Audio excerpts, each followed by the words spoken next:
Hello, नमस्कार. श्री स्वामी समर्थ. सर्वांना गुरुपौर्णिमेच्या हार्दिक शुभेच्छा. तर मी आता आहे ना देवपूजा करायला घेतलेली आहे. मी 2 दिवसापूर्वीच साफ केलेले पितांबरीने. त्यामुळे आज मी काही साफ करण्याच्या झंझटीत पडलेली नाही. कारण की ऑलरेडी खूपच उशीर झालेला. कारण की थोडी कामं होती त्यामुळे ते उशीर झाला.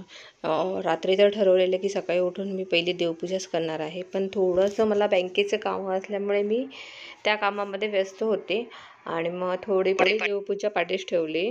तर मी आता पूर्ण देवपूजा करून घेतलेली आहे आणि गुरुचरित्र सारामृत 21 अध्याय हे पठण केलेले आहेत. तर आजचा हा माझा पण होता की मी स्वामीचरित्र सारामृत माझं वाचणार आहे. गुरुचरित्रही मला वाचायचं आहे, पण माझ्याकडे ग्रंथ नसल्यामुळे मी ते वाचन करायला घेतलेलं नाही आहे.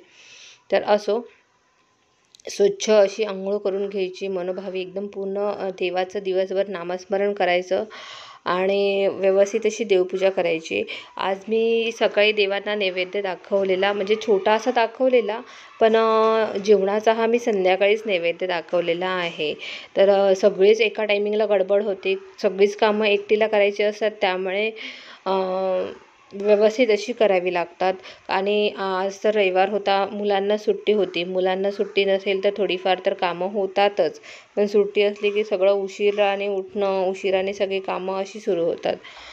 मुलांना तर ह्या गोष्टीमध्ये मी तर घेत नाही की मी आता शूट करत आहे, कॅमेरा धरा, असं काहीच नाही. गुरुचरित्र वाचन करताना असा संकल्प एक ठेवायचा की माझं हे काम होऊ दे. स्वामींना अशी प्रार्थना करायची की स्वामी महाराज, माझ्याकडून हे काम होऊ दे, तुम्ही करून घ्या, मी तुमची सेवा, अखंड सेवा हे सुरू ठेवेल. तर कुठलाही मनात भाव न ठेवता स्वामींचीही पूजा करायची.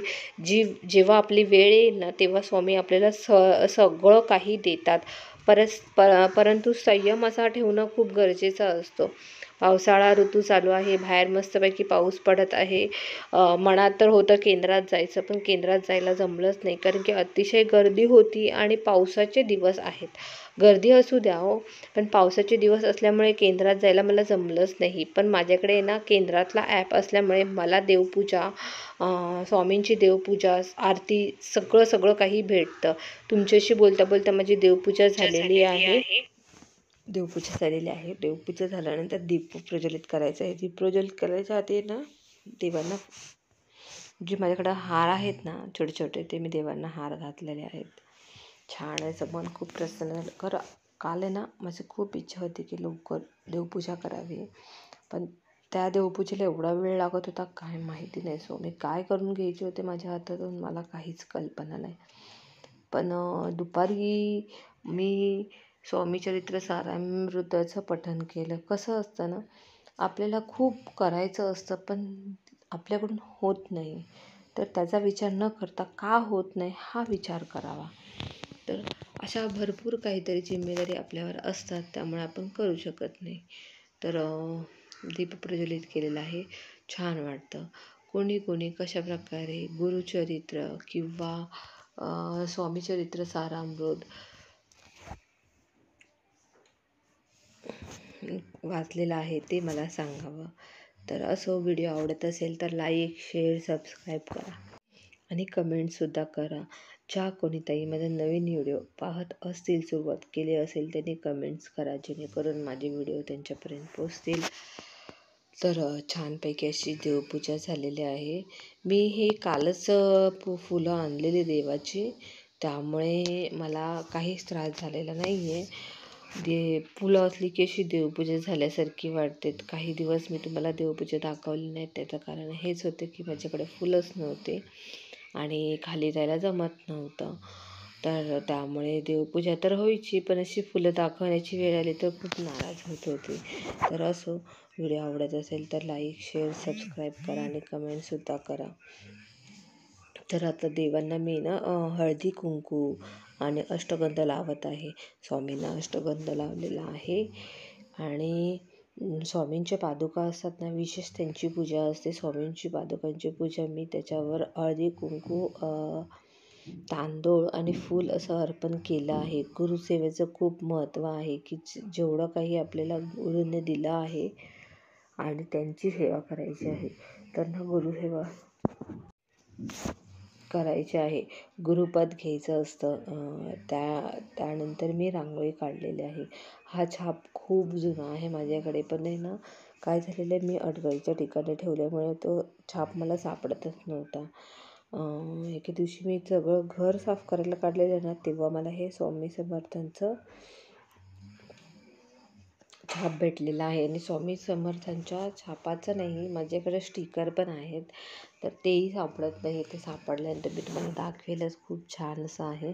आणि जेवढे तुम्ही देवाची सेवा कराल, स्वामींची सेवा कराल, त्याच्या 10 पटीने तुम्हाला हे फळ भेटणारच आहे. तुम्ही बोलाल मी एवढी सेवा करते, मला देवा म्हणजे कशी मला अजून माझं कसं चांगलं होत नाही. तर असं नसतं, जे प्रारब्ध असतात ते भोगावीच लागतात. असं नाही की फक्त स्वामी सेवेमध्ये तीव्रताही कमी होते. सगळ्यांच्या आयुष्यात चांगले वाईट चढ उतार हे असतातच. तर देवपूजा माझी पूर्ण झालेली आहे. आता मी स्वामीचरित्र सारामृत वाचणार आहे, घेणार आहे. तर त्याच्या आधी तुम्ही माझी देवपूजा पाहू शकता, सुरेख अशी. काय झालं ना, मी अगरबत्ती शोधत होते, त्यामुळे एवढा वेळ लागला. तर छान अशी एकदम नजर लागेल अशी म्हणजे देव आज दिसत होते. माझीच नजर लागेल असे देवांना मी पाहत होते. आणि खूप असं मन प्रसन्न होत होतं. तर असं नाही की तुम्ही दिवसरात्र पूजा करा, 2-2 तास बसा, मनभावी पूजा करा. खूप असं सुरेख अनुभव येतो. तुम्हाला काय अनुभव आला आहे ते तुम्ही मला शेअर करून सांगा. माझाही मी तुम्हाला अनुभव शेअर करून सांगेल, पण थोड्या दिवसांनी. आता ही वेळ नाही. काय म्हणतात ना, ज्या वेळेला सांगायची गरज असते, ज्या वेळेला आपल्याला गुरूंचा साक्षात्कार होतो स्वामींचा, तेव्हाच ते गोष्ट बोलण्यात अर्थ आहे. तर असो, आता मी स्वामीचरित्र सारामृताची पूजा करून घेतलेली आहे.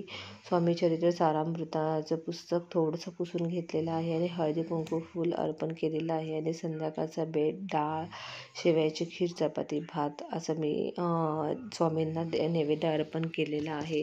तर अशा प्रकारे मी व्हिडिओ इथेच थांबवते. असो, आवडल्यास लाईक, शेअर, सबस्क्राईब